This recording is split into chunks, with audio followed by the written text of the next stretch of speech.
ततः शंखाश्च भैर्यश्च पणवानक गोमुखा है सहसैवाभ्यहन्यंत स शब्दस्तुमुलोभवत।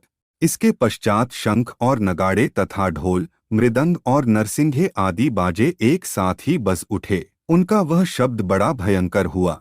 ततः शंखाश्च भैर्यश्च पणवानक गोमुखाः अर्थात भीष्म जी ने युद्धारंभ की घोषणा करने के लिए शंख नहीं बजाया था, प्रत्युत दुर्योधन को प्रसन्न करने के लिए ही शंख बजाया था।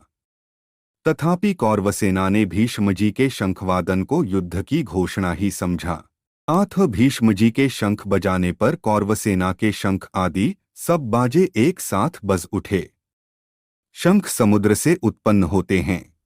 ये ठाकुर जी की सेवा पूजा में रखे जाते हैं और आरती उतारने आदि के काम में आते हैं।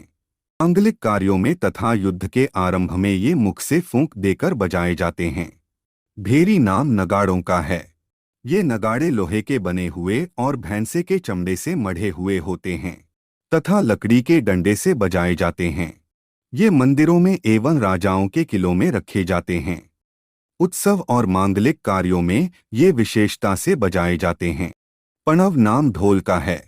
ये लोहे के अथवा लकड़ी के बने हुए और बकरे के चमड़े से मढ़े हुए होते हैं तथा हाथ से या लकड़ी के डंडे से बजाए जाते हैं। ये आकार में ढोलकी की तरह होने पर भी ढोलकी से बड़े होते हैं।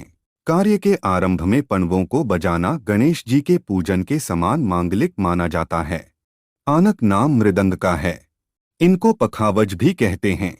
आकार में ये लकड़ी की बनाई हुई ढोलकी के समान होते हैं। ये मिट्टी के बने हुए और चमड़े से मढ़े हुए होते हैं तथा हाथ से बजाए जाते हैं। गोमुख नाम नरसिंघे का है। ये आकार में सांप की तरह टेढ़े होते हैं और इनका मुख गाय की तरह होता है।